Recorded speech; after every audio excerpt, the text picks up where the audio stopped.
Un homme d'affaires perdait un contrat de millions avec le cheikh arabe, jusqu'à ce que la pauvre femme de ménage fasse quelque chose qui choqua tout le monde.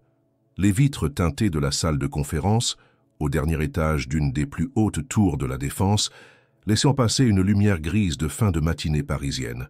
En contrebas, les silhouettes pressées de cadres défilaient comme un flot ininterrompu d'ambition, mais ici, à plus de 100 mètres du sol, tout était suspendu.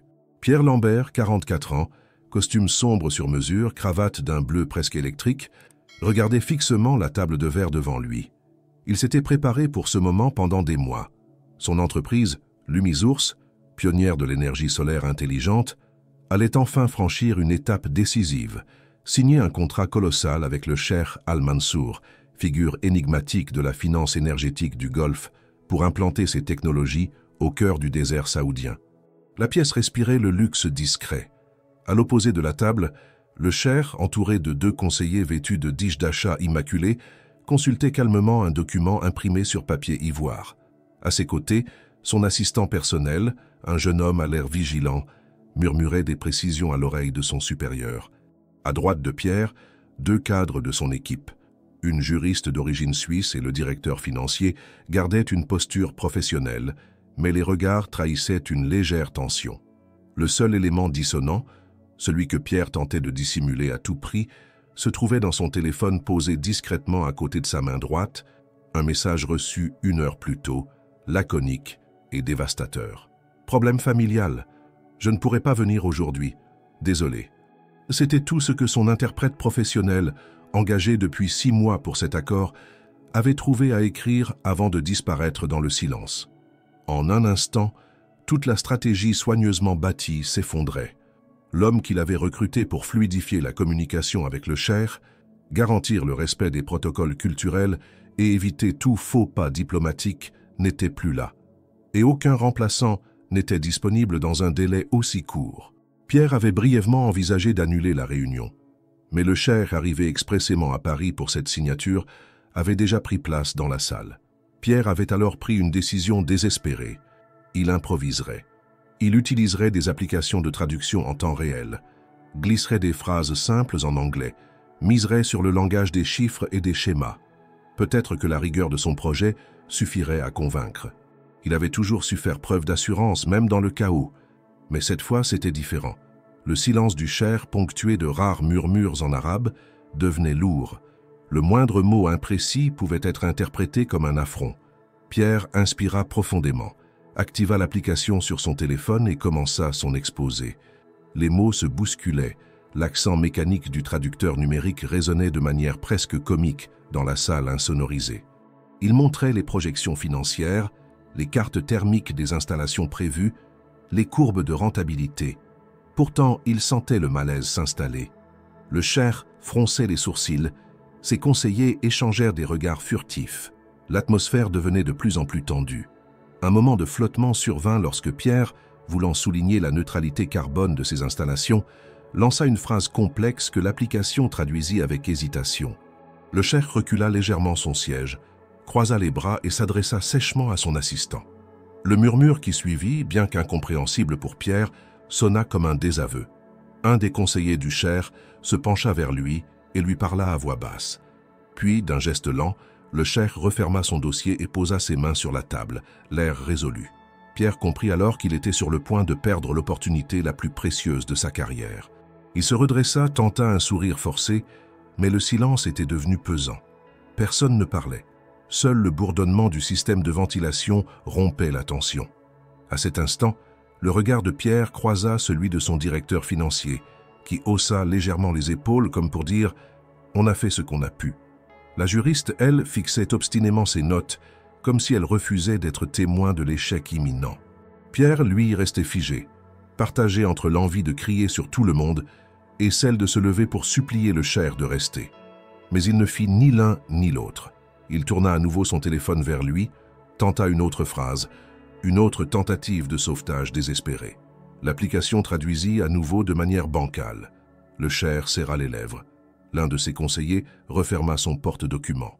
Pierre sentit alors une sueur froide descendre le long de sa nuque. Il y avait pourtant quelque chose d'anormal dans l'air, comme une présence silencieuse qui observait, discrètement, sans être vue. Un détail que personne dans la pièce ne percevait encore. Une oreille invisible qui écoutait tout avec attention et qui, sans le savoir, allait bouleverser le cours de cette matinée. Dans une salle attenante à la grande salle de conférence, à peine séparée par un mur insonorisé, un homme observait attentivement les événements à travers une vitre teintée à sens unique. Ce n'était pas un employé de l'Humisource, ni un membre de la délégation saoudienne.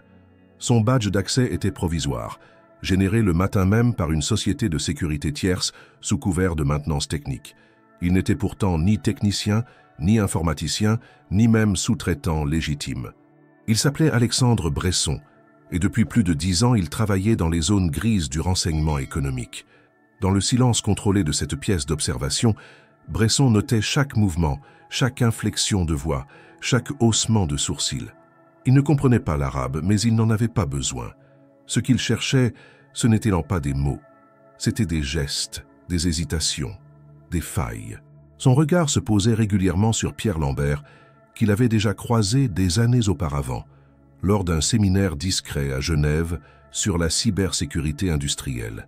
À l'époque, Pierre n'était encore qu'un jeune ingénieur ambitieux. Aujourd'hui, il se battait pour un contrat capable de faire de lui un géant du secteur.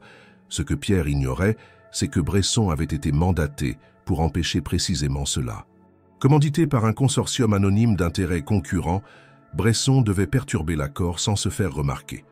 Pas d'assassinat, pas de menace directe, mais une série de petits événements bien ciblés. Retarder un vol, bloquer une traduction, glisser une erreur dans un fichier de présentation. Une guerre invisible, faite de détails. Le désistement de l'interprète n'était pas un hasard. L'homme avait reçu une offre alléchante, sous condition d'un désengagement immédiat. Un transfert discret, une promesse de contrat longue durée ailleurs, et surtout le silence. Bresson, pour sa part, avait utilisé ses connexions pour neutraliser en amont toute solution de secours crédible. Chaque tentative de Pierre pour joindre un remplaçant avait été interceptée. Chaque appel redirigé, chaque courriel invisible piraté et modifié avant d'atteindre sa cible. Et ce matin, il était venu assister en direct au naufrage, non pas par sadisme, mais par nécessité de confirmation. Sa mission n'était pas de croire en l'échec, elle était de le voir de ses propres yeux. Il sortit de sa poche un petit enregistreur sur lequel il lançait des fragments de la réunion, juste au cas où un détail lui échapperait. Il se savait surveillé aussi, car dans ce monde, personne n'était totalement seul. D'ailleurs, le simple fait d'être ici, physiquement présent, exposait Bresson à un risque. Mais il avait confiance en ses arrangements. La société de sécurité avait été payée grassement. Le système d'archivage vidéo, temporairement déconnecté, et les quelques personnes pouvant remarquer son badge falsifié avaient été distraites par d'autres manœuvres. Il ne resterait pas longtemps. Dans la salle de conférence, il observa un instant la crispation des visages. Il savait que Pierre avait atteint le point de rupture. Il n'allait pas s'effondrer, ce n'était pas son genre. Mais le contrat était en train de lui glisser entre les doigts, lentement mais sûrement. La tension entre les parties était palpable. Le cher, visiblement mécontent, n'avait pas quitté la pièce, mais son langage corporel annonçait une décision imminente. Bresson nota cela mentalement. Il fallait préparer la suite, car les sponsors de cette opération allaient réclamer des preuves concrètes de l'échec. Et dans leur jargon, échec signifiait une rupture sans équivoque, pas une suspension temporaire. Il s'accroupit pour récupérer une petite valise noire posée sous la table. Elle contenait un dispositif que peu de gens savaient manipuler, un micro-émetteur de fréquence longue, capable de capter des signaux dans un rayon de 50 mètres, même à travers les matériaux renforcés. Il l'activa avec précaution, réglant la sensibilité sur les fréquences internes utilisées par les tablettes de présentation de l'Humisource. Il voulait entendre ce que Pierre dirait hors micro, les apartés, les soupirs, les aveux involontaires. Il voulait saisir le moment exact où le doute naîtrait dans l'esprit de son adversaire. Mais alors qu'il fixait l'écran de son dispositif, une alerte rouge s'afficha soudainement. Quelqu'un, ailleurs dans le système, avait déclenché une requête de surveillance. Ce n'était pas prévu. Quelqu'un d'autre observait aussi. Bresson fronça les sourcils. Il éteignit rapidement l'émetteur et rangea tout dans la valise. Il se leva doucement, ajusta son costume gris et quitta la pièce par une porte de service empruntant un couloir discret que seuls les techniciens utilisaient. En descendant l'escalier de secours, il activa discrètement son téléphone sécurisé. Un message crypté venait d'arriver, codé en double clé. Il l'ouvrit. Ce qu'il lut le fit s'arrêter net au milieu de la cage d'escalier. Changement de plan. Nouvelle cible repérée. Reste en place. Il jura entre ses dents. Ce genre de message n'arrivait jamais sans raison. Cela signifiait que quelque chose d'imprévu venait de se produire dans la salle. Quelque chose que même lui, avec toute son anticipation, n'avait pas vu venir. Il se retourna lentement, remonta quelques marches, puis s'arrêta. Il savait que s'il revenait trop vite, il attirerait l'attention. Il devait d'abord comprendre ce qu'il avait manqué. Derrière la vitre de la salle de conférence, dans un angle qu'il n'avait pas surveillé, une jeune femme venait d'entrer discrètement. Elle portait une blouse blanche, comme une simple assistante logistique, mais son badge ne correspondait à aucune base de données connue. Et surtout, elle tenait entre ses mains un petit dossier fermé sur lequel figurait un logo oublié depuis plus de 10 ans, celui d'Helios Conseil, un cabinet de recherche énergétique dissous depuis l'année 2015, mais dont les archives, si elles réapparaissaient, pourraient ruiner bien plus qu'un simple accord commercial. Et ce logo, Bresson l'avait vu. Il ne l'avait jamais oublié. Le pas de la jeune femme sur le sol poli résonnait faiblement, à peine perceptible parmi les murmures tendus de la salle de conférence. Elle avançait avec assurance, mais sans arrogance, comme si chaque mouvement avait été minutieusement répété. Les regards se tournèrent brièvement vers elle, intrigués mais sans suspicion réelle. Elle portait une blouse blanche parfaitement boutonnée, sans tache ni pli, et son badge indiquait un prénom anodin, Clara M., suivi d'un code de service logistique. Elle se dirigea sans détour vers un petit chariot contenant des dossiers imprimés, classés pour les différents intervenants, et s'arrêta net, comme si elle cherchait un document égaré. Pierre Lambert la remarqua du coin de l'œil, mais son esprit était encore englué dans la tentative désespérée de sauver la présentation. Son application de traduction avait commis une nouvelle erreur, cette fois en inversant les termes « rentabilité » et « subvention ». Une confusion grotesque pour un interlocuteur comme le cheikh Al-Mansour, dont l'équipe n'avait aucune tolérance pour l'imprécision linguistique. Le cheikh tapota la table du bout des doigts, visiblement agacé, mais ne prononça pas un mot. À sa gauche, son assistant s'apprêtait à parler, probablement pour annoncer que la réunion serait écourtée, lorsque le regard du cheikh se posa sur la jeune femme en blouse blanche. Elle leva les yeux. Un court instant de silence suivit. Puis elle s'avança doucement, tenant dans ses mains un dossier fermé. Sans attendre d'autorisation, elle le déposa devant Pierre Lambert, en le regardant droit dans les yeux. Elle parla alors d'une voix douce, à peine audible, mais articulée avec précision. « Monsieur Lambert, ceci a été retrouvé dans les archives du 3e étage. Il contient les premiers plans d'Helios Conseil, datés d'il y a 13 ans. Il semblerait que certaines innovations citées dans le dossier du jour en soient directement issues. » Pierre, stupéfait, ouvrit le dossier sous les regards ébahis des autres participants. Il y trouva une série de plans, de notes manuscrites et une copie scannée d'un vieux brevet déposé par un certain docteur Rémy Godefroy, décédé 2 ans auparavant dans l'indifférence générale. Ce nom réveilla en lui un souvenir ancien. Helios Conseil, c'était une structure de recherche indépendante avec laquelle il avait brièvement collaboré au début de sa carrière. Il n'avait jamais su ce qu'étaient devenus les travaux de cette équipe, ni pourquoi elle avait été dissoute. Il n'avait même jamais pensé que ses propres innovations puissent s'en rapprocher. Mais en parcourant les pages, il comprit. Des schémas entiers de circuits photovoltaïques, des algorithmes de redirection énergétique, tout y était. Non pas identique, mais étrangement familier. Assez pour suggérer que les bases de sa technologie actuelle avaient pu être inspirées, volontairement ou non, par des travaux passés. Assez pour semer le doute dans l'esprit d'un investisseur. Le cheikh fit un geste discret et l'un de ses conseillers s'approcha du dossier. Il prit connaissance du contenu sans un mot, puis l'apporta à son supérieur. En quelques secondes, le climat de la salle changea radicalement. Les regards se firent de plus durs. La tension monta d'un cran. Pierre tenta de parler, mais il sentait sa gorge se nouer. La jeune femme, elle, s'était retirée d'un pas, comme si sa mission était terminée. Il se tourna vers elle, tentant de comprendre qui elle était. Mais avant qu'il ne puisse poser la moindre question, elle avait déjà quitté la pièce par une porte secondaire. Le silence s'installa. Puis, d'une voix calme mais glaciale, le cheikh prit la parole en anglais. « I was not informed of any potential intellectual property conflict, This is unacceptable. Pierre ouvrit la bouche pour répondre, mais ses mots restaient bloqués. Tout s'effondrait. Pas à cause d'un défaut technique, ni d'un défaut humain, mais à cause d'un document exhumé à un moment précis. Entre les mains d'une inconnue aux allures d'assistante, une pièce oubliée du passé, ressurgissant au pire moment. Dans les couloirs, Clara avançait d'un pas mesuré. Elle retira lentement sa blouse en marchant, révélant une tenue civile discrète en dessous. Elle glissa le badge dans une poche intérieure, puis sortit par une porte de service. Elle traversa sans se presser les couloirs de sécurité, saluant poliment les employés qu'elle croisait, sans éveiller le moindre soupçon. Personne ne se posa la question de savoir qui elle était réellement. Arrivée à l'extérieur, elle s'engouffra dans un véhicule noir garé sur une aire de livraison. À l'intérieur l'attendait un homme aux cheveux poivre et sel, lunettes rondes, costume sobre. Il referma la porte dès qu'elle fut assise et lui tendit une oreillette connectée. « Rapport », demanda-t-il sans lever les yeux de son écran. « Le dossier a été remis. Réaction immédiate. Le cheikh envisage de suspendre l'accord. La confusion est installée, répondit-elle. « Bien, mais reste en observation. La réaction de Lambert sera cruciale. Et surveille Bresson. Il est ici, j'en suis certain. » Elle hocha la tête. Ce n'était pas une simple opération de sabotage. C'était une partie complexe où chaque joueur ignorait encore qui étaient ses vrais adversaires.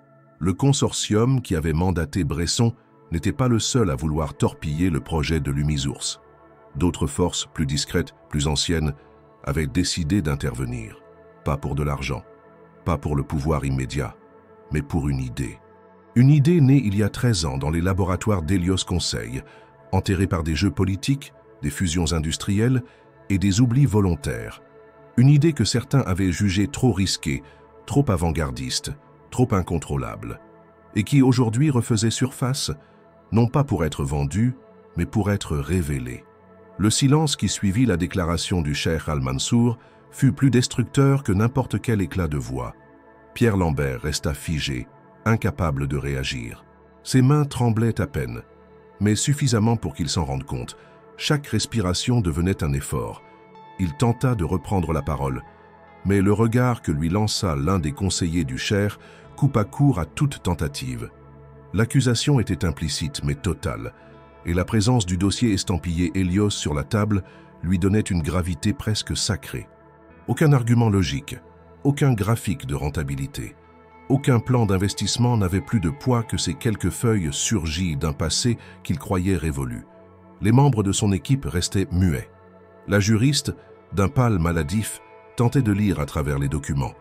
Le directeur financier fixait un point invisible sur le mur, comme s'il anticipait déjà les conséquences d'un échec à cette échelle.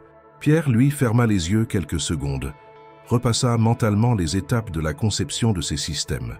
Il se souvenait de certaines lignes de code, d'idées griffonnées sur des tableaux blancs, mais aussi des discussions informelles, des partages de concepts, des inspirations venues d'anciens projets oubliés. Il n'avait jamais copié, mais il ne pouvait nier l'influence lointaine de ces années de collaboration avec les membres d'Hélios Conseil. Ce nom, Hélios, revenait dans son esprit comme une cloche lourde. Il se souvenait de Rémi Godefroy, le scientifique visionnaire mais instable, qui dirigeait ce petit groupe de chercheurs. Il se souvenait de ses discours passionnés sur l'énergie libre, sur l'autorégulation thermique, sur la possibilité d'un système énergétique autonome et intelligent. À l'époque, tout cela semblait abstrait, presque utopique. Et lorsque Hélios avait été absorbé par une holding obscure, puis démantelé sans bruit, personne ne s'était insurgé.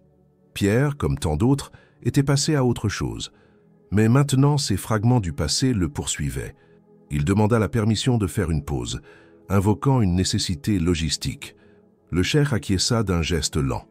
La délégation quitta la salle sans précipitation, mais avec une tension palpable. Une fois seul avec son équipe, Pierre referma brutalement le dossier et se tourna vers ses collaborateurs. « Vous avez vu ça? Qui a pu ressortir ces documents? Ils n'existent plus depuis des années. » La juriste secoua la tête. « J'ai vérifié les bases de données officielles il y a 2 mois. Hélios n'a plus de traces juridiques depuis 2016. Aucun brevet en activité. Ce dossier, il n'aurait jamais dû exister. » Le directeur financier murmura sans quitter son regard du mur, ou alors quelqu'un a voulu qu'il réapparaisse maintenant. Pierre n'eut pas besoin de plus d'indices, il comprenait. C'était trop précis, trop ciblé, trop bien chronométré pour être une coïncidence. Il pensa immédiatement à ses concurrents, mais aussi à quelque chose de plus profond. Il ne s'agissait pas seulement de le faire échouer. Il s'agissait de ressusciter un débat, de faire éclater une vérité oubliée. Et pour cela, il fallait que le monde voie ce que contenait ce dossier. Il sortit précipitamment de la salle, sans écouter les appels de ses collègues. Dans le couloir, il scruta les visages, espérant retrouver la mystérieuse Clara. Elle avait disparu. Pas un seul agent de sécurité ne se souvenait de l'avoir vue entrer ou sortir. Les caméras des étages inférieurs, selon le standard, avaient subi un ralentissement de flux. En clair, aucune image exploitable. Il appela immédiatement le siège technique de l'immeuble, mais obtint des réponses vagues. Une maintenance logicielle était en cours. Le réseau interne était perturbé. Toutes les explications habituelles, bien trop commodes. Il prit alors une décision risquée. Il allait consulter son propre serveur de stockage sécurisé où il conservait depuis des années des fragments de correspondance anciennes, des archives de projets, des échanges informels avec des chercheurs d'époque. Il s'enferma dans un petit bureau attenant, alluma son ordinateur personnel crypté, inséra un identifiant biométrique et accéda à une base de données dormante qu'il n'avait pas ouverte depuis longtemps. Le nom de Godefroy apparut plusieurs fois. Des échanges de courriels remontant à 2010-2011, des discussions sur les matériaux composites, des essais de prototypes de cellules solaires bifaciales, des théories sur l'autonomie énergétique collective. Il lut chaque message avec un mélange de fascination et d'effroi.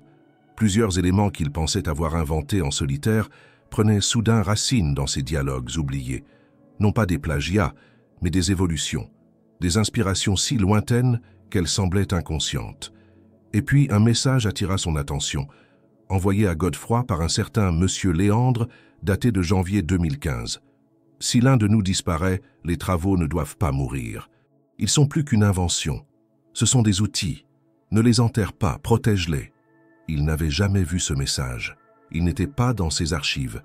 Quelqu'un l'y avait ajouté récemment. Une intrusion parfaitement exécutée.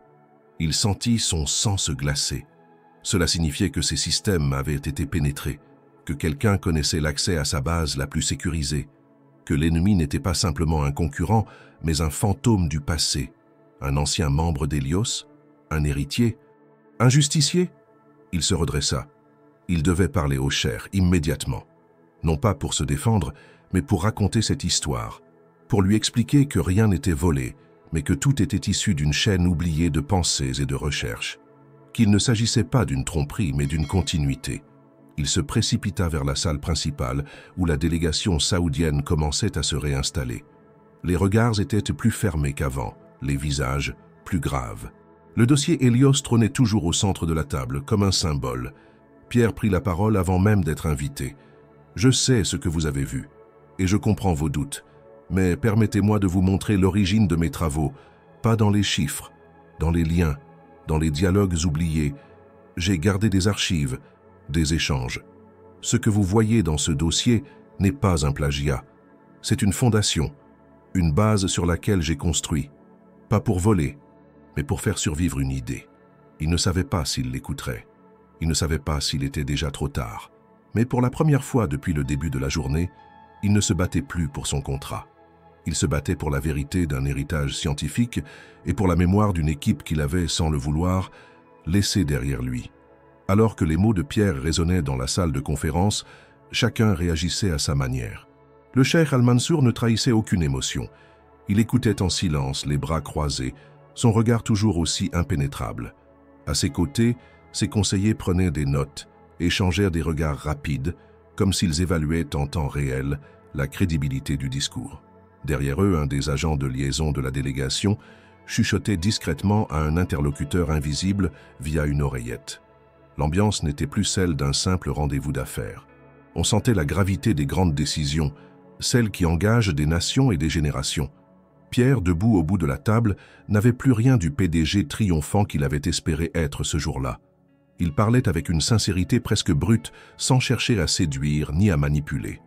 Il évoquait les années de formation, les premiers laboratoires dans les sous-sols d'université, les nuits passées à tester des concepts sur des prototypes artisanaux, les échanges entre jeunes chercheurs passionnés et précaires.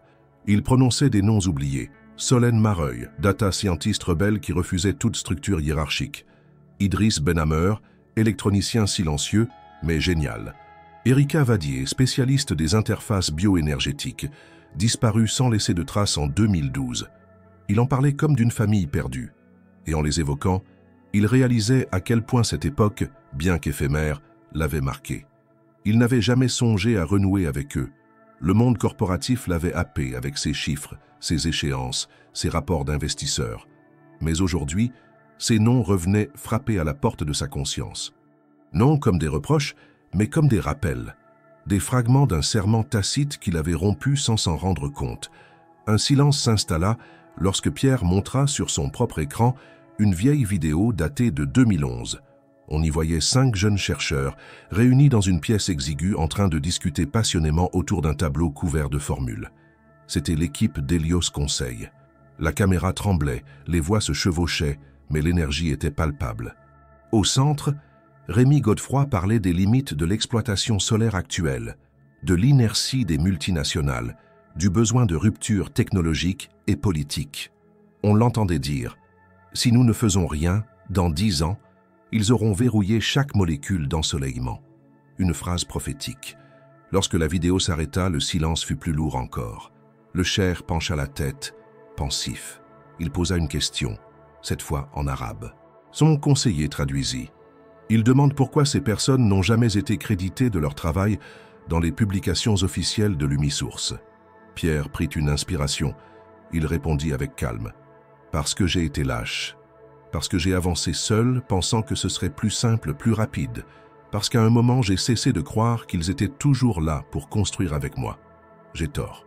Mais je suis ici pour réparer, pas pour nier. Un des conseillers murmura à l'oreille du Cher. Celui-ci hocha lentement la tête. Puis, sans un mot, il se leva. Il ne partit pas, mais fit signe à son équipe de sortir. Lui resta seul avec Pierre. Ils étaient désormais face à face. 2 hommes, 2 visions, 2 poids du passé. Le Cher parla alors en anglais, sans l'intermédiaire de son équipe. « What is more important to you, Mr. Lambert? The deal, or the truth ?» Pierre n'hésita pas. « The truth ». Le Cher observa son visage longuement, comme pour déceler le moindre mensonge. Puis il se tourna vers la fenêtre. Paris s'étendait devant lui, immense et flou sous le ciel gris. Il parla de nouveau, plus doucement. « In my country, we also had projects like this, small, idealistic. Most of them failed, but a few changed everything. Not because they had money, but because someone remembered them. » Il se retourna vers Pierre. « Perhaps it is time for you to remember. » Il quitta alors la salle sans ajouter un mot, laissant Pierre seul, secoué mais debout. Dans un autre bâtiment de la Défense, à quelques rues de là, Clara regardait la scène depuis un écran de surveillance relié à une caméra thermique dissimulée. L'image était déformée, mais suffisante pour suivre les mouvements. À côté d'elle, l'homme aux lunettes rondes restait silencieux, les mains croisées. Derrière eux, plusieurs écrans affichaient des données cryptées, des cartes de chaleur, des schémas de structure énergétique. Ce n'était pas un centre de commandement officiel, c'était un point de repli utilisé par une organisation sans nom ni adresse fixe, un de ces lieux d'où l'on influençait le monde sans jamais apparaître. « Il est prêt », dit Clara. L'homme ne répondit pas tout de suite. Il consulta un fichier, puis leva les yeux. « Il faut qu'il revoie Erika. » Clara fronça les sourcils. « Tu es sûr qu'elle est encore en vie ?» Elle ne l'était pas, jusqu'à hier. La phrase résonna comme un tremblement. Cela signifiait que quelqu'un, quelque part, avait bougé une pièce longtemps immobile. Erika Vadier, la disparue, l'électron libre, la mémoire vive d'Hélios Conseil, était peut-être de retour. Et si elle l'était, alors rien ne se passerait comme prévu. Clara se leva. Elle activa une nouvelle séquence sur l'écran principal. Des coordonnées GPS apparurent, situées en périphérie de Lyon. Une zone industrielle désaffectée, autrefois propriété d'un groupe chimique, aujourd'hui abandonnée. C'était là qu'Erika avait été repérée, seule, en retrait, vivant avec une fausse identité, travaillant sur des équipements solaires artisanaux. Mais elle n'avait jamais cessé, jamais vraiment disparu. Et maintenant, elle devenait la clé. « On envoie quelqu'un » demanda Clara. L'homme réfléchit, puis il dit simplement « Non, c'est à lui d'y aller. S'il veut comprendre, s'il veut réparer, il doit la retrouver lui-même. Clara acquiesça. Pierre Lambert venait de franchir un seuil invisible. Il n'était plus seulement un entrepreneur en quête de contrat. Il devenait l'ultime témoin d'un savoir oublié, d'une époque dont les cicatrices commençaient à se rouvrir, et les prochaines heures décideraient s'il avait la force d'aller jusqu'au bout. La défense était déjà loin derrière lui. Pierre Lambert, les mains crispées sur le volant de sa voiture électrique de location, avalait les kilomètres en direction du sud-est, le regard fixe, le corps tendu. Il roulait à une vitesse constante, ni trop rapide, ni trop lente, comme s'il cherchait à prolonger le moment avant la confrontation. L'adresse obtenue à travers une vieille base de données retrouvée dans ses propres serveurs, des lignes de code oubliées, cryptées, insérées dans une conversation datant de plus de 10 ans, le menait vers une zone grise, un no man's land de béton et de silence. Un ancien site industriel à la périphérie de Lyon, abandonné depuis que les régulations environnementales avaient forcé sa fermeture. C'était là, selon les coordonnées croisées de ses archives et les indices laissés dans le mystérieux message de M. Léandre, que vivait ou s'était cachée Erika Vadier, la chercheuse disparue depuis si longtemps qu'elle n'était plus, aux yeux de la communauté scientifique, qu'un nom de bas de page dans des articles spécialisés. Mais pour Pierre, elle représentait quelque chose de plus profond. La mémoire vivante d'Hélios Conseil, le chaînon manquant entre les idéaux d'autrefois et les compromissions d'aujourd'hui. Il s'arrêta devant les grilles rouillées d'un complexe en friche. L'endroit n'avait rien d'accueillant. Bâtiments éventrés, vitres brisées, herbes hautes poussant entre les fissures du bitume. Pourtant, il sentait une présence, une forme de vigilance silencieuse.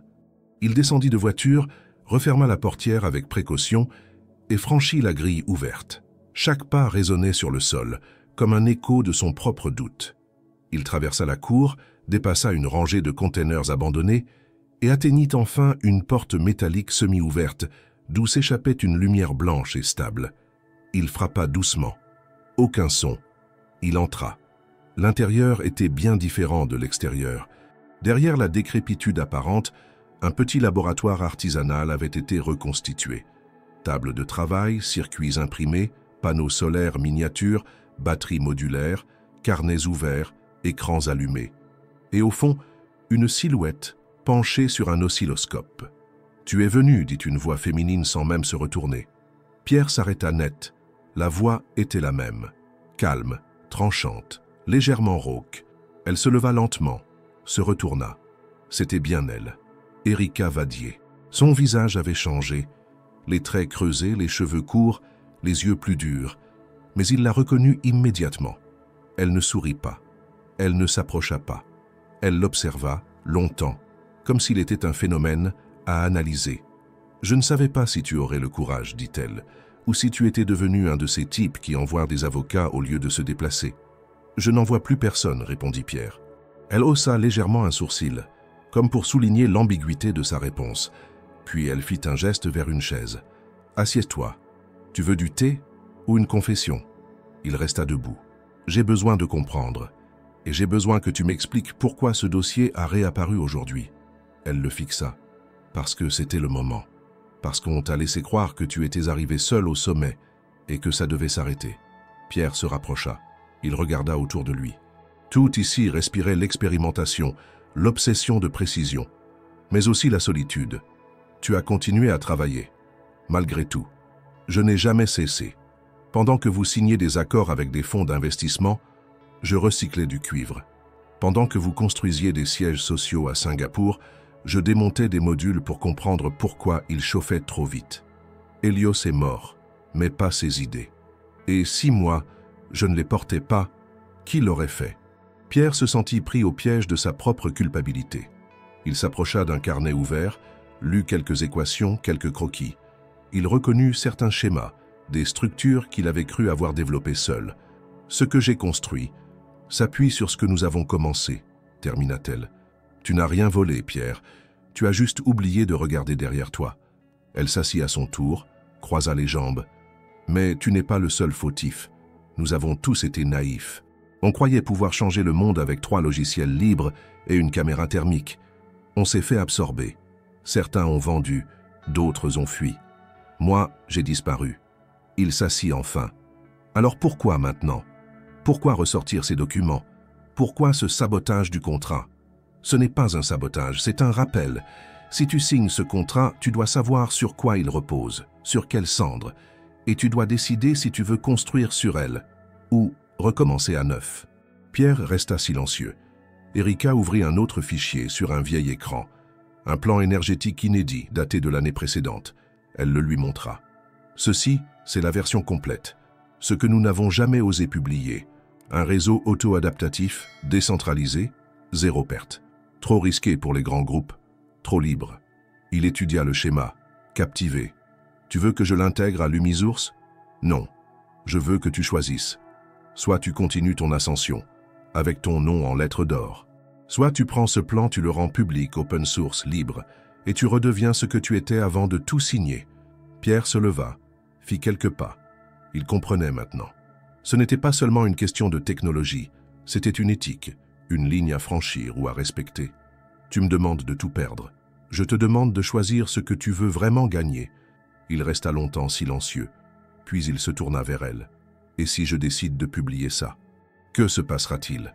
Erika haussa les épaules. Ils viendront, ceux que tu connais, et d'autres que tu n'as jamais vus.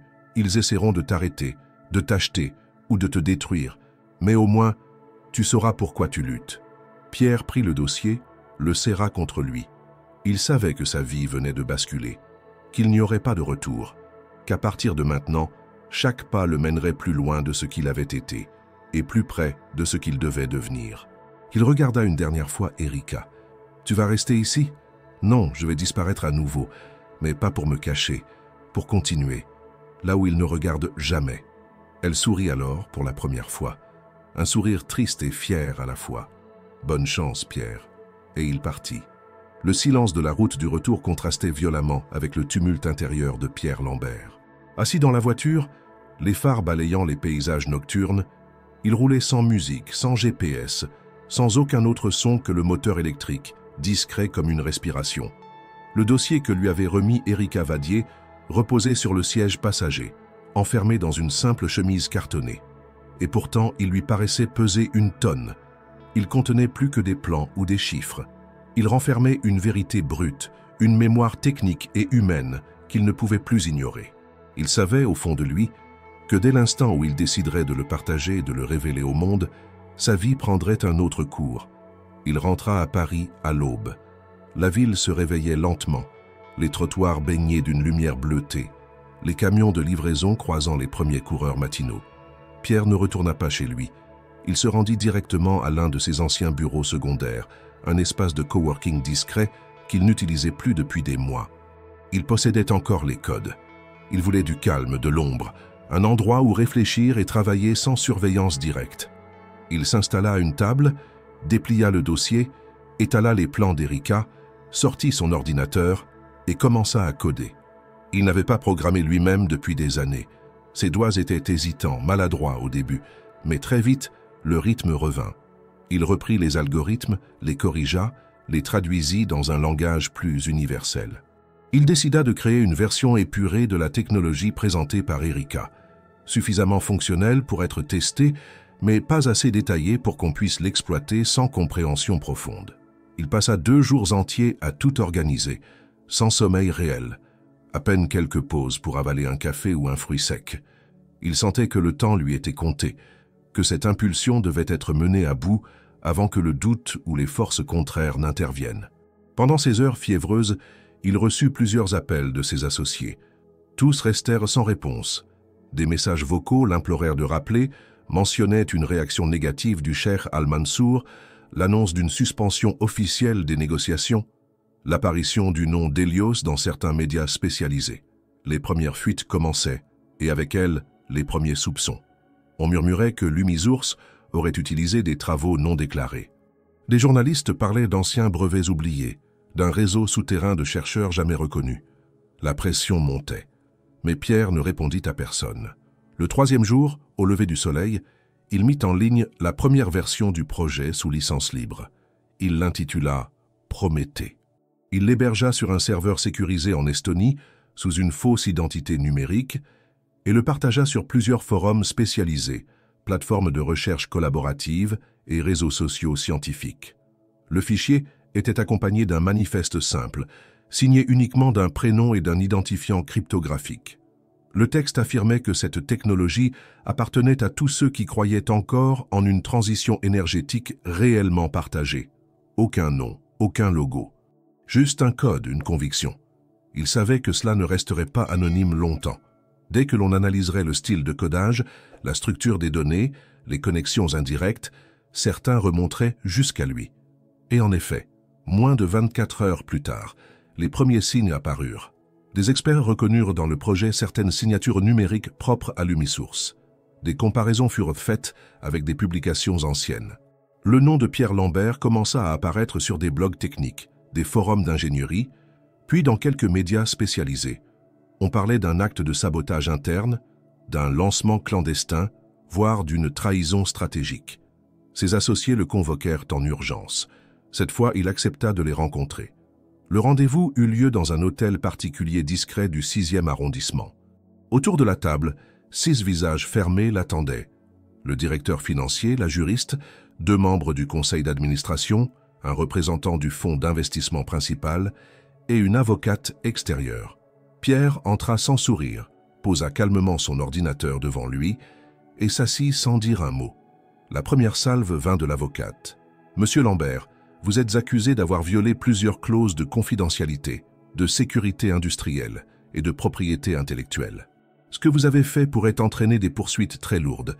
Avez-vous conscience de cela ?» Il acquiesça sans détour. « Oui, et je l'assume. » Le directeur du fonds d'investissement se pencha vers lui. « Pourquoi ? Pourquoi tout foutre en l'air à ce stade ? Vous savez ce que vaut votre technologie ? Justement, elle vaut plus que ce que vous êtes prêt à lui faire rapporter. Elle peut être utile à tous, pas seulement à ceux qui peuvent payer. » Un silence tendu suivit. On échangea des regards. La juriste murmura quelque chose à l'oreille de l'un des membres du conseil. L'ambiance devenait électrique.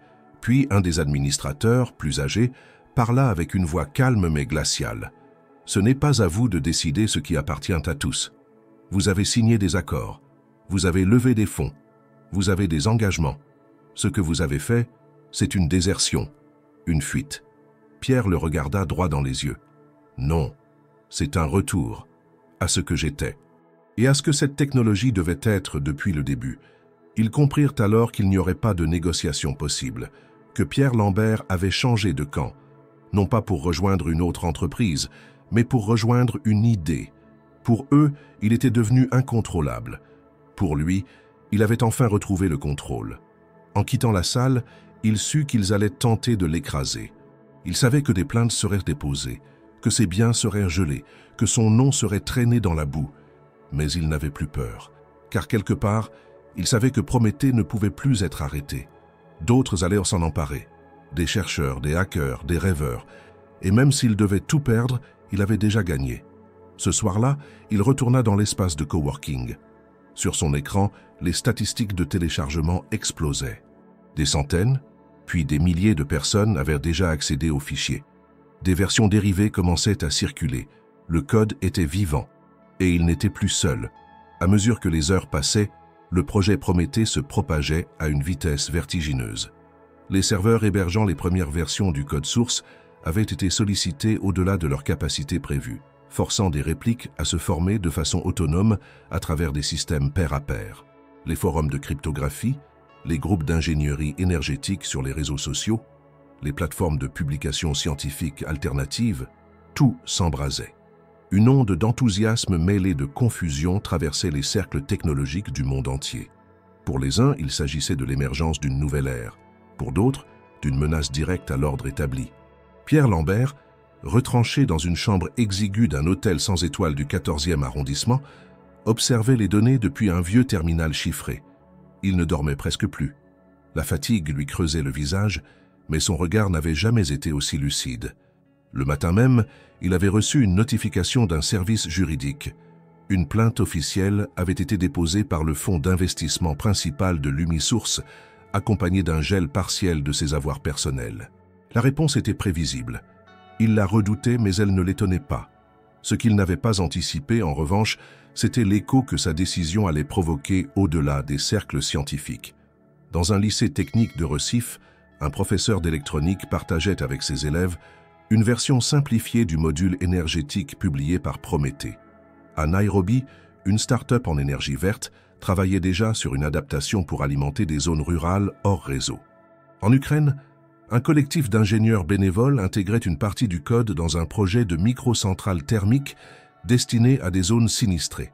Partout, sans coordination centrale, des bras se levaient. L'idée trouvait preneur. Des applications inattendues voyèrent le jour, des lignes de code modifiées, corrigées, optimisées.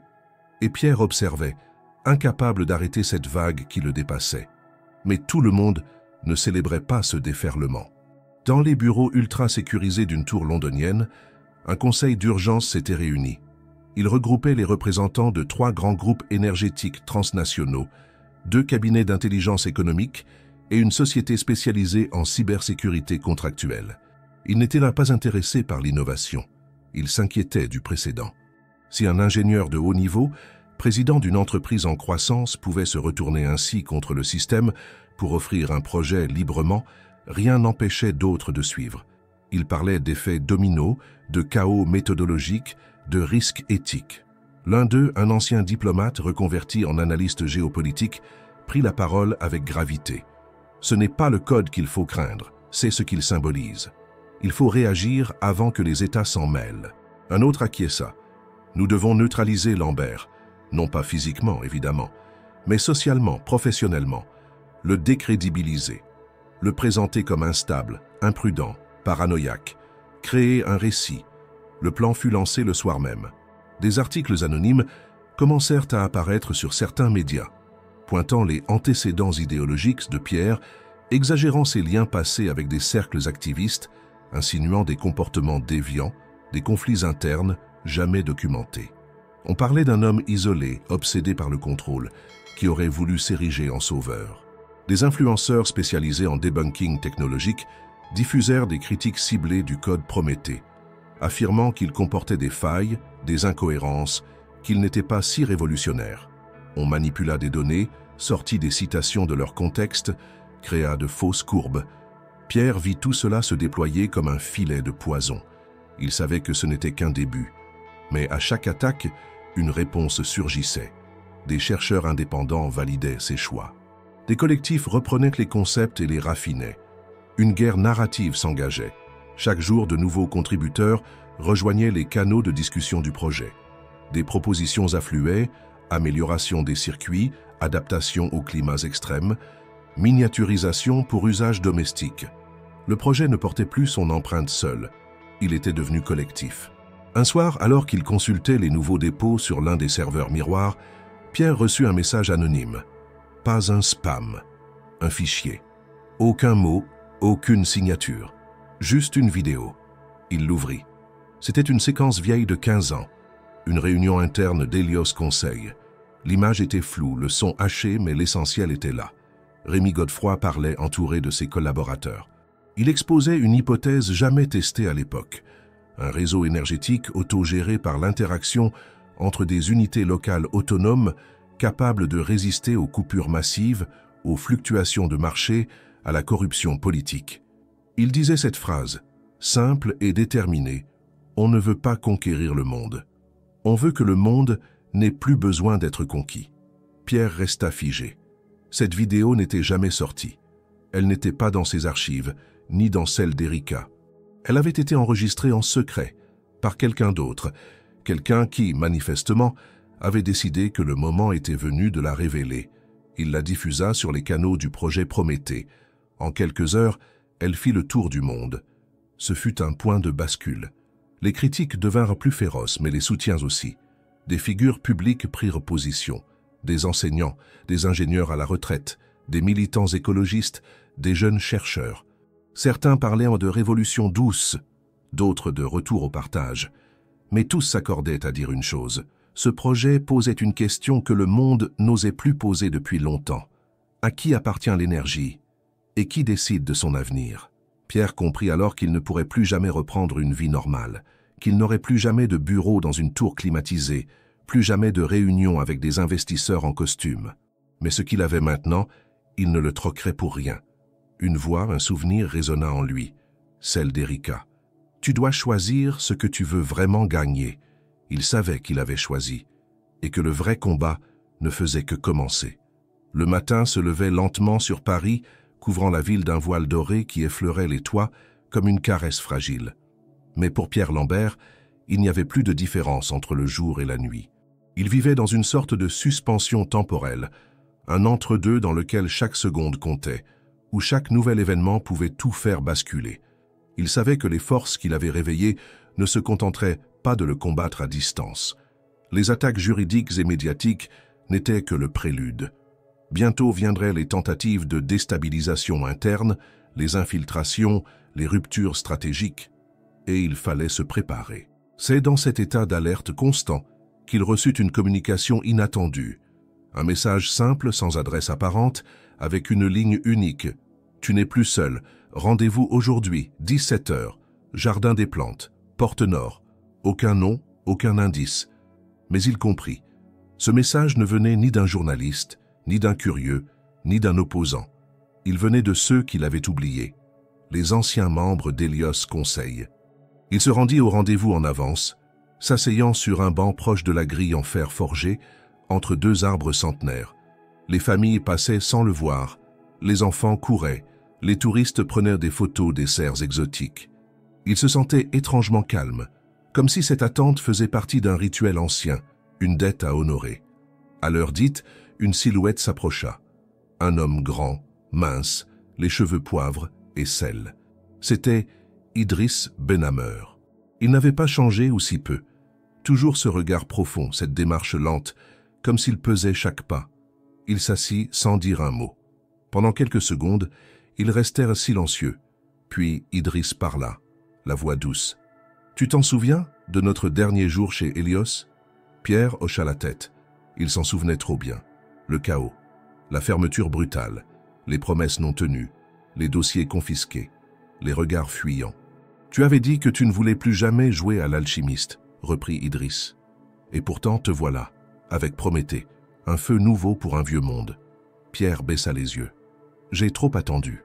J'ai laissé l'ambition me détourner. Je croyais que la réussite justifiait le silence. J'avais tort. » « On a tous eu tort, » murmura Idriss. « De ne pas se revoir, de laisser les idées mourir, mais certaines braises sont plus tenaces que d'autres. » Il sortit alors de sa veste un petit carnet noir, relié par une ficelle usée. Godefroy me l'a confié peu avant sa mort. Il m'a dit de ne l'ouvrir que si le feu reprenait. Je crois que c'est le moment. Pierre prit le carnet avec précaution, l'ouvrit. À l'intérieur, des formules, des schémas, mais surtout des pensées. Des fragments philosophiques sur l'énergie, la propriété, le collectif. Des phrases griffonnées à la hâte, comme des mantras scientifiques. L'une d'elles le frappa de plein fouet.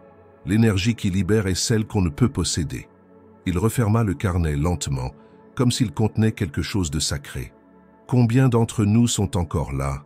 demanda-t-il à Idriss. « Moins que nous l'espérions, plus que tu ne le crois. » Et il donna un nom, Solène Mareuil. Elle aussi était de retour. Elle dirigeait depuis 5 ans un réseau souterrain de hackers écologistes, utilisant des identités numériques multiples pour protéger les données critiques de laboratoires indépendants. Elle avait vu Prométhée surgir et avait tout de suite su. C'était la continuation de leur rêve. Elle t'attend, ce soir, dans les anciens docks de Pantin. Elle dit que le groupe doit se reformer, pas pour la nostalgie, pour ce qui vient. Pierre acquiesça. Il se leva avec Idriss. Ils ne se serrèrent pas la main. Ils n'en avaient pas besoin. Leur lien était ailleurs, tissé dans les câbles invisibles d'un passé commun. Ils se séparèrent sans un mot de plus. Quelques heures plus tard, Pierre se glissa dans le dédale de couloirs sombres et d'escaliers rouillés des anciens docks de Pantin. L'endroit avait été transformé en un espace alternatif, un croisement entre squat artistique et centre de données clandestin. Des écrans clignotaient, des câbles couraient le long des murs comme des racines nerveuses. Et au centre, dans une pièce faiblement éclairée, Solène Mareuil.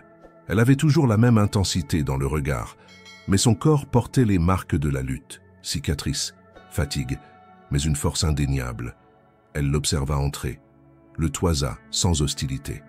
Alors, le petit génie s'est enfin rappelé d'où il venait. « Il était temps », répondit-il. « Trop tard pour certains, mais pas pour ce qu'on peut encore faire. » Elle lui montra un tableau blanc couvert de symboles, C'était un plan, une cartographie mondiale des zones énergétiques délaissées, des points précis où Prométhée pourrait être implanté, testé, protégé. Elle parlait vite, précisait les relais, les nœuds logistiques, les risques.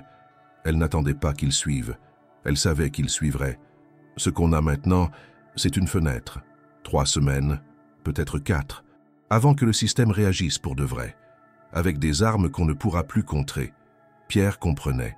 Les procès, les campagnes médiatiques, ce n'était qu'un prélude. Le cœur du système allait bientôt frapper.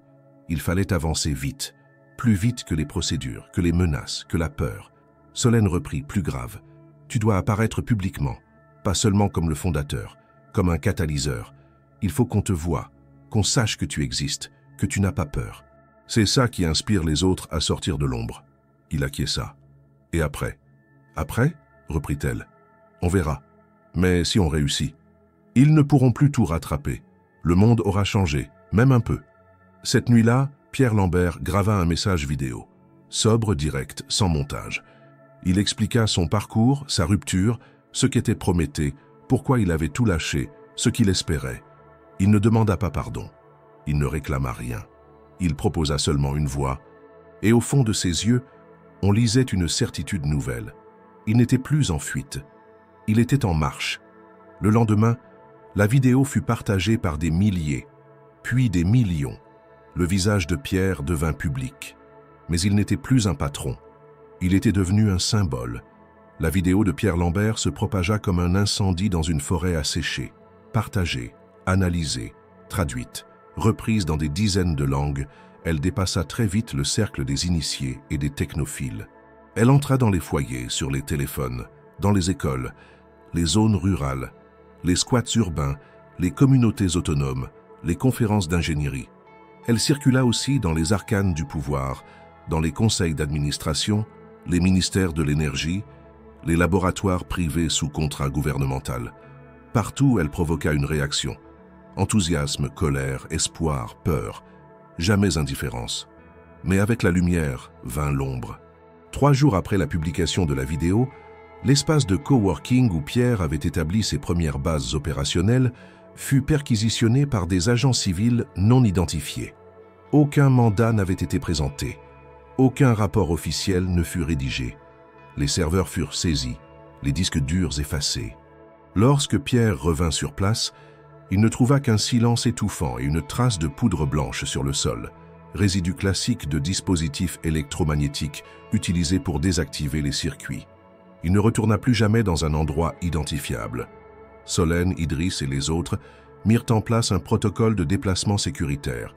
Pierre ne pouvait rester au même endroit plus de 48 heures.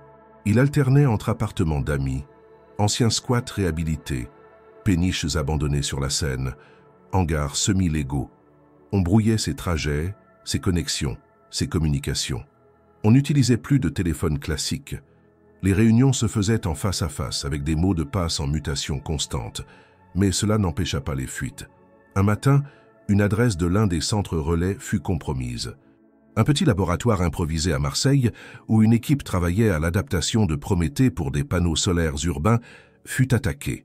Pas par des forces armées, par une coupure énergétique ciblée.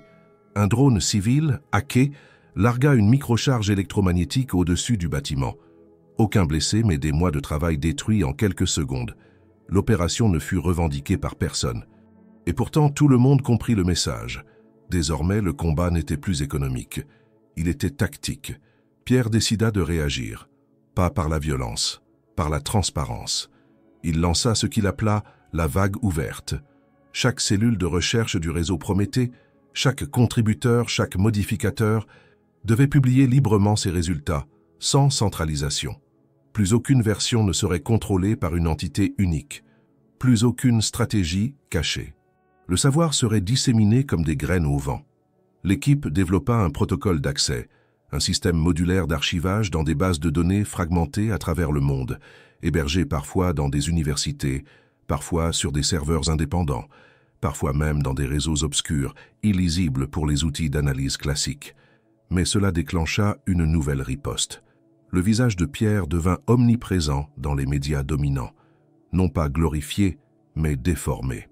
On l'accusa de dérive sectaire, de manipulation idéologique, de collusion avec des organisations extrémistes. Des documents falsifiés commencèrent à circuler, de prétendus emails où il aurait suggéré de saboter des infrastructures nationales, des comptes bancaires trafiqués, des montages vidéo où ses propos étaient sortis de leur contexte. Les mots « terrorisme énergétique » furent prononcés pour la première fois dans une conférence de presse par un ministre de l'Intérieur européen. Solène, en suivant les métadonnées des documents, remonta la trace d'une société de communication basée en Suisse, sous contrat avec plusieurs lobbies de l'énergie. Mais rien de directement incriminant, juste des soupçons, des coïncidences trop précises pour en être. Un soir, Pierre reçut un message codé en clair sur l'un des canaux sécurisés. Un défi, une menace voilée. La lumière brûle celui qui l'invoque sans savoir. Il le lut en silence, le montra à Idriss, qui resta pensif. Ils veulent t'intimider, mais ils ne savent pas à quel point tu es déjà au-delà de la peur. Ils croient que je suis seul, répondit Pierre. Ils ne comprennent pas que le projet n'est plus à toi. C'est ce qui les rend fous. À mesure que le réseau grandissait, des figures inattendues rejoignaient le mouvement. Un ancien ingénieur de chez Tesla envoya une version optimisée pour micro-véhicules. Une équipe de jeunes scientifiques de Dhaka développa un modèle pour usage communautaire à bas coût. Une coopérative d'agriculteurs en Espagne commença à expérimenter des serres autosuffisantes à partir des modules dérivés de Prométhée. La diversité des usages rendait toute attaque systémique inefficace. Pour chaque nœud détruit, 3 nouveaux apparaissaient. Mais tout cela ne se faisait pas sans tension. À l'intérieur même du réseau, des désaccords émergeaient. Certains voulaient accélérer, attaquer les grands groupes de front, détourner leurs ressources, infiltrer leur système. D'autres, dont Pierre faisait partie, insistaient sur la voie ouverte, l'accessibilité, la coopération avec les petites structures locales. Ces débats prenaient parfois des allures de crise. Il fallut organiser des assemblées numériques, des réunions nocturnes, des arbitrages douloureux. Mais le mouvement tenait. Et puis, une nuit, tout changea de nouveau. Solène fit irruption dans la pièce où Pierre travaillait, le visage blême tenant un vieux téléphone satellite dans la main. On a retrouvé Erika. Le monde sembla s'arrêter un instant. Où? En Norvège, dans une station météo désaffectée. Elle a survécu à une tentative d'assassinat. Elle a disparu depuis, mais elle a laissé un message. Pour toi. Elle alluma l'enregistrement. C'était bref. La voix d'Erika, fatiguée, mais toujours aussi ferme. Pierre, ils viennent. Ce que tu as publié, ce n'est qu'un morceau. Ce qu'ils veulent, c'est ce que j'ai. Le cœur du système. Le nœud source. Ils savent que tu vas chercher. Ils t'attendront là-bas. Fais attention. Puis le silence. Pierre ferma les yeux. Il comprenait. Prométhée n'était qu'un prélude. Un outil parmi d'autres. Le vrai secret, celui qui pouvait rendre tous les autres obsolètes, n'avait pas encore été révélé. Et le combat allait entrer dans sa phase la plus dangereuse. Le message d'Erika tournait en boucle dans l'esprit de Pierre, comme un signal de détresse d'une autre époque. Le cœur du système. Le nœud source. Ces mots réveillaient quelque chose de profondément enfoui. Une intuition vieille de plus d'une décennie, à une époque où il n'était encore qu'un groupe d'idéalistes, travaillant sur des concepts si novateurs qu'ils en semblaient absurdes. À l'époque, ils parlèrent déjà d'un réseau énergétique entièrement autonome, capable de s'auto-organiser, d'apprendre, de se réparer. Une forme d'intelligence énergétique distribuée, sans centre, sans maître. Et pourtant, à l'origine, il y avait bien un noyau, un prototype, une matrice. Ils l'avaient surnommé le nœud source. À l'époque, ce projet avait été abandonné, faute de moyens, et à cause des dissensions internes sur sa dangerosité. Mais certains, comme Erika, n'avaient jamais cessé d'y croire, et maintenant, elle disait que ce nœud existait, qu'il était toujours opérationnel, et qu'il était la véritable cible. Non pas Prométhée, qui n'était qu'un dérivé fragmentaire, mais ce cœur caché, capable de transformer l'énergie en un bien réellement libre, inviolable, inappropriable. Pierre n'hésita pas. Avec l'aide de Solène et d'Idriss, il organisa une mission de récupération. Ils contactèrent un ancien partenaire norvégien, Axel Rien, un cryptologue devenu expert en réseaux énergétiques clandestins. Axel confirma qu'une station météorologique désaffectée près du cercle polaire arctique, autrefois gérée par une entreprise de recherche climatique européenne, avait été rachetée silencieusement par une entité privée sans visage. Officiellement, elle servait d'observatoire.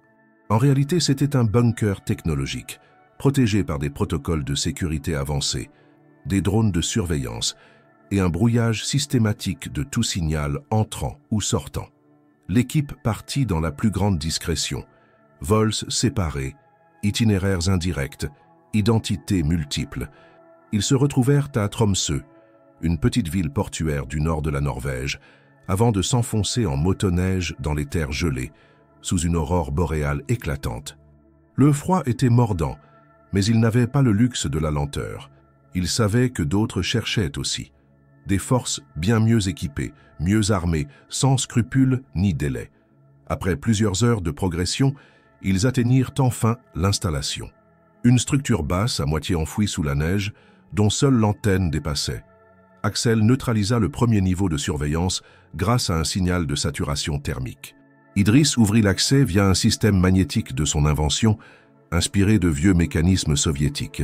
À l'intérieur, le silence régnait. Aucun personnel, aucune trace humaine récente, juste des lumières clignotantes, des câbles encore chauds, des machines en veille. Ils avancèrent prudemment. Chaque pas soulevait une poussière de givre. Au centre de la pièce principale, ils trouvèrent une interface obsolète, mais toujours fonctionnelle. Un ancien écran plasma relié à une matrice de stockage enfouie sous le sol. Axel se connecta avec son terminal. L'écran s'alluma lentement. Un nom s'afficha, Nœud source, version 0.92, initié le 17 février 2014.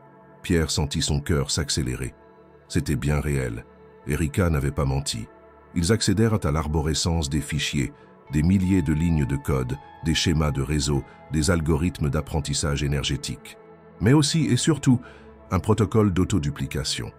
Le système était conçu pour se répliquer, pour migrer, pour survivre à toute tentative de destruction. C'était une graine numérique, une entité énergétique embryonnaire, prête à germer dans n'importe quel environnement connecté. Mais alors qu'ils entamaient le transfert de données, un signal retentit. Axel se figea. « Ils sont là », murmura-t-il. « Je capte une variation de température à l'entrée. 2 drones armés, sans identification. Et un véhicule thermique. Ils ont trouvé l'endroit. » Solène réagit immédiatement. Elle encrypta le noyau en cours de transfert, initia une diffusion fractionnée vers 3 serveurs différents, situés en Argentine, en Inde et au Maroc. Puis elle détruisit physiquement l'interface centrale. Si quelqu'un entrait, il ne trouverait qu'un terminal mort. Pierre, lui, prit la décision la plus difficile. Rester. Il devait distraire ceux qui approchaient, leur faire croire qu'il n'y avait rien à sauver. Que Prométhée n'était qu'une fin en soi, que le nœud n'existait pas ou avait été détruit. Idriss s'opposa. « Tu ne peux pas rester seul. Ils ne t'épargneront pas. Justement, ils doivent croire que tout repose encore sur moi. » Il les força à partir par un tunnel secondaire, conçu autrefois comme issue de secours pour les techniciens météo. Il leur remit un disque crypté contenant la séquence de synchronisation du nœud. Si jamais il échouait, il devrait relancer le système ailleurs, dans un endroit que personne ne soupçonnait. Il leur confia également une lettre, manuscrite, destinée à Erika, s'il la retrouvait. Quelques minutes plus tard, les bruits de pas se firent entendre. Des bottes lourdes, des voix étouffées, le bourdonnement d'un drone volant. Pierre resta immobile, les mains sur la console éteintes. Quand la porte fut enfoncée, il leva simplement les yeux. « Vous arrivez trop tard. » Ils le plaquèrent au sol. L'un des hommes, visage dissimulé sous une visière noire, fouilla les lieux sans un mot. Un autre examina le terminal. Puis, un signal radio bref. Rien. Il a tout effacé. Ils l'emmenèrent sans violence, mais sans ménagement. Pierre ne dit rien. Il savait que l'essentiel n'était plus là, que la vraie victoire se trouvait déjà ailleurs, en route vers des mains qu'il ne connaîtrait peut-être jamais. Dans le silence de la station, derrière un mur de neige, le système d'une source s'était déjà dupliqué. Invisible, infalsifiable, incopiable. Il attendait juste d'être réveillé. L'arrestation de Pierre Lambert fut gardée secrète durant les premières heures. Officiellement, aucun service d'État ne l'avait appréhendé. Aucun rapport n'était publié. Aucun témoin ne confirmait sa détention. Il avait tout simplement disparu. Un silence orchestré, tactique, destiné à couper la tête du mouvement Prométhée sans en provoquer la martyrologie immédiate. Mais ce que ceux qui l'avaient capturé ignoraient, c'est que le protocole de sa disparition avait été anticipé, programmé, codé. Dans les minutes qui suivirent son extraction de la station norvégienne, un script déclencheur, installé sur un serveur isolé en Islande, activa une chaîne de diffusion. Ce script, baptisé Clé de Braise, avait été élaboré par Solène et Axel des semaines plus tôt. Il contenait les coordonnées d'un entrepôt de données inactif situé à Bangalore, où une version complète du nœud source était déjà en sommeil. Le fichier ne s'activait qu'en cas d'interruption totale des communications de Pierre durant plus de 6 heures. Ce fut le cas. Et à l'instant même où les agents silencieux embarquaient Pierre hors du cercle polaire, le cœur du système reprenait vie à plus de 6000 km de là. Dans une salle souterraine de cette mégapole indienne, une poignée de jeunes ingénieurs bénévoles qui collaboraient en secret avec Prométhée depuis les premières heures, virent s'afficher un message sur leur interface principale. 3 mots en majuscules, le feu vivant. C'était le signal. Ils n'avaient pas besoin de plus d'instructions. Chacun savait quoi faire. Activer les relais, propager les modules, synchroniser les satellites ouverts, préparer la publication globale. Le même jour, les réseaux sociaux commencèrent à s'enflammer de rumeurs. Des groupes activistes dénonçaient la disparition de Pierre. Des vidéos de la station norvégienne montraient les restes d'un assaut, les marques de véhicules non identifiés, des séquences d'empreintes laissées dans la neige. Certains journalistes d'investigation commencèrent à fouiller. Des fuites internes de différents services administratifs, orchestrés par des sympathisants silencieux, confirmèrent ce que beaucoup craignaient. Pierre avait été capturé par une entité para-étatique agissant hors cadre juridique. Mais la plus grande onde de choc arriva 2 jours plus tard, lorsque le code complet du nœud source fut publié simultanément sur plus de 50 plateformes numériques, accompagné d'une archive audiovisuelle retraçant son développement depuis les premiers jours d'Hélios Conseil. Ces documents montraient les premiers tests, les débats internes sur l'autonomie énergétique, les inquiétudes éthiques, les prototypes. On y voyait Rémi Godefroy expliquer avec ferveur les implications d'un tel système. Une énergie distribuée, inattaquable, sans point central, incapable d'être privatisée. Chaque nœud était à la fois serveur, récepteur et modulateur. Une fois activé, le réseau s'auto-répliquait sans leader, sans chef. Les réactions furent immédiates. Certains gouvernements parlèrent de cyberterrorisme. D'autres, au contraire, saluèrent une avancée historique. L'Union africaine annonça une étude pour l'intégration de ce système dans ses zones rurales les plus isolées. En Amérique latine, plusieurs coopératives agricoles l'adoptèrent immédiatement. En Asie, des universités techniques commencèrent à intégrer le fonctionnement du nœud source dans leur cursus. L'effet domino se produisait, mais dans l'ombre, une traque plus violente se mettait en place. Solène, Idriss et Axel furent ciblés. Leurs visages apparurent sur des listes de surveillance. Des comptes bancaires gelés, des mandats d'arrêt lancés via des juridictions complices. Certains pays refusèrent de collaborer, d'autres se montrèrent plus dociles. Il fallut réorganiser toutes les routes de communication, cacher à nouveau les relais humains, passer à une structure encore plus éclatée. Et pendant ce temps, Pierre était toujours introuvable. On ignorait où il était détenu. Ni les membres du réseau, ni les journalistes, ni même les diplomates contactés ne purent localiser un quelconque centre de détention. Son signal vital, lui, avait disparu. Mais dans le code du nœud source, un élément nouveau était apparu. Une partition chiffrée, signée de son identifiant cryptographique. Un simple message. « Si vous lisez ceci, c'est que j'ai été effacé. Ne cherchez pas à me ramener. Faites mieux. Allez plus loin, plus librement que moi. Je ne suis pas le début, ni la fin. Juste une transition. » Ce message, ajouté au moment de son dernier accès à la station norvégienne, fut interprété comme un testament numérique, une passation symbolique. Il ne voulait plus être au centre. Il avait lâché prise. Dans les jours qui suivirent, une série d'événements accéléra encore la propagation du réseau. Des groupes industriels tentèrent de lancer des campagnes de discrédit, mais furent contrecarrés par des analyses publiques de scientifiques reconnus. Les tentatives de sabotage numérique échouèrent. Le système était trop distribué, trop fluide.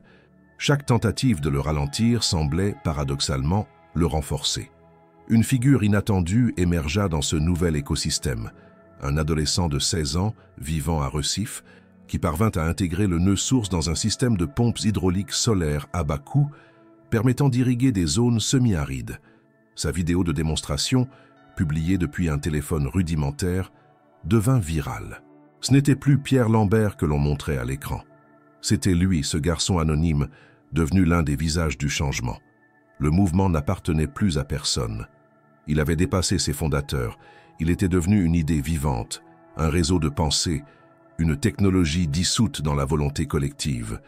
Et quelque part, dans une cellule sans nom, sans fenêtre, un homme assis dans le silence entendait un bourdonnement léger.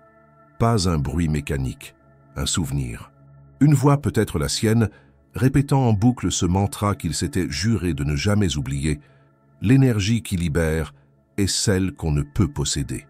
Pierre Lambert ne savait pas s'il reverrait un jour la lumière, mais il savait, avec une certitude profonde, que cette lumière était en train d'éclairer le monde. Le mois qui suivit la publication d'une source fut à la fois une apothéose et un tremblement. Aucun organisme, aucune entreprise, aucune institution n'était préparée à ce que le monde vit surgir un système énergétique échappant à toute forme de centralisation. Ce qui avait été conçu dans le silence d'un laboratoire désaffecté par une poignée de chercheurs ignorés, devint le point de rupture d'un paradigme vieux de plus d'un siècle. La résistance fut acharnée. Des groupes de pression économique firent pression sur des gouvernements pour interdire ou freiner l'implémentation du réseau. Des alliances improbables entre États autoritaires et multinationales se formèrent pour tenter de créer une version bridée du nœud, une alternative contrôlable, domestiquée. Mais chaque tentative rencontrait une opposition spontanée, décentralisée, imprévisible. Partout, des collectifs d'enseignants, de techniciens, de citoyens se formaient. Le nœud source, par sa nature même, ne pouvait être réduit. Il se partageait comme un langage, s'apprenait comme une grammaire nouvelle. Des écoles de terrain, appelées nœuds d'apprentissage, émergèrent dans les faubourgs des grandes villes, dans les campagnes, dans les zones de guerre. Des adolescents enseignaient à des anciens formaient des enfants. La connaissance ne s'écrivait plus dans des livres, mais dans des modules vivants, interactifs, portables, transmis comme des graines. À Paris, Solène Mareuil continua de coordonner d'ombre en ombre la répartition du savoir. Elle n'était plus seule. Idriss était resté à ses côtés, et Axel avait mis en place un système d'interconnexion des cellules basé sur les marées énergétiques des régions. Une sorte de respiration collective, synchronisée par les besoins réels et non par les flux de marché. Ensemble, ils comprirent que ce qu'ils avaient lancé ne pourrait plus jamais être arrêté, non parce qu'ils en avaient le contrôle, mais précisément parce qu'ils l'avaient abandonné à tous. Mais ce pouvoir nouveau avait un prix. Dans plusieurs pays, les répressions devinrent plus violentes. Des fermes énergétiques communautaires furent saisies, des serveurs déconnectés, des leaders d'initiatives arrêtés. Des campagnes de désinformation massive furent lancées. On parla de complot, de déstabilisation globale, de menaces à la sécurité internationale. Mais rien ne pouvait inverser ce qui avait commencé. Car à chaque nœud détruit, 10 renaissaient ailleurs, parce que ce système n'avait pas besoin de centre. Il se déplaçait comme une idée, insaisissable. Et dans les profondeurs d'une prison dont le nom restait inconnu, Pierre Lambert vivait ses derniers jours comme un secret vivant. Personne ne savait s'il était encore en vie, et aucune autorité ne reconnaissait son emprisonnement. On le gardait dans une pièce sans horloge, sans contact, avec pour seule lumière celle d'une ampoule suspendue. Les gardiens ne parlaient pas. Les repas étaient déposés sans regard. Les jours passaient comme des rumeurs. Pourtant, il ne perdait pas la mémoire. Il se répétait chaque matin les noms de ceux qu'il avait aimés, ceux qu'il avait trahis, ceux qu'il avait suivis. Il reconstruisait mentalement le schéma du nœud source, revoyait ses lignes de code, les visages autour des premières tables de travail. Et chaque nuit, il rêvait d'Erika. Elle n'était jamais figée, toujours en mouvement, un pas devant lui, dans des paysages qu'il n'avait jamais vus. Parfois, elle lui tendait la main. D'autres fois, elle disparaissait dans la brume. Mais elle ne lui manquait pas. Elle l'appelait encore, silencieusement. Puis, un jour, tout changea. Sans explication, sans protocole, la porte de sa cellule s'ouvrit. Pas brusquement, pas violemment. Simplement, la serrure céda, la lumière du couloir s'alluma. Il n'y avait personne, juste un silence neuf. Il se leva, hésita, avança. Chaque pas résonnait comme s'il pénétrait dans un monde neuf. Il marcha longtemps. À chaque tournant, il attendait une embuscade, un piège, une fin, mais rien, juste la sortie. Dehors, la nuit était claire, le ciel d'un noir profond, constellé d'étoiles. Une voiture l'attendait, une silhouette à l'intérieur. Il s'approcha. La vitre descendit. Solène. Elle ne dit rien. Elle ouvrit la portière. Il monta. Comment? On ne t'a pas libéré, Pierre. Tu étais déjà dehors. Il t'avait effacé, mais le monde t'a rappelé. Ils roulèrent sans destination, juste le mouvement. Elle lui expliqua que le système avait tellement changé que même ses ennemis ne savaient plus où frapper, que la pression internationale, le mouvement populaire, la résistance silencieuse, tout cela avait rendu son maintien en détention inutile, voire dangereux pour ceux qui l'avaient capturé, qu'il n'était plus utile de le retenir car son pouvoir n'était plus individuel. « Tu es redevenu anonyme, dit-elle. C'est la plus grande victoire. » Ils atteignirent un campement temporaire, sur les hauteurs d'un petit village. Des enfants couraient autour de modules lumineux alimentés par des micro-nœuds. Des familles cuisinaient avec de l'énergie propre. Des projections étaient diffusées sur des tissus tendus entre les arbres. Pierre descendit. Personne ne le reconnut. Et ce fut parfait. Il s'assit à côté d'un feu. Regardant les flammes, il sourit. « Ils ne peuvent plus les éteindre, murmura-t-il. Solène s'installa à ses côtés. Idriss les rejoignit, puis d'autres, tous silencieux. Ils ne célébraient pas, ils écoutaient. Le vent, les voix, l'énergie, ils comprenaient. Car le feu de Prométhée avait cessé d'être volé. Il avait été partagé.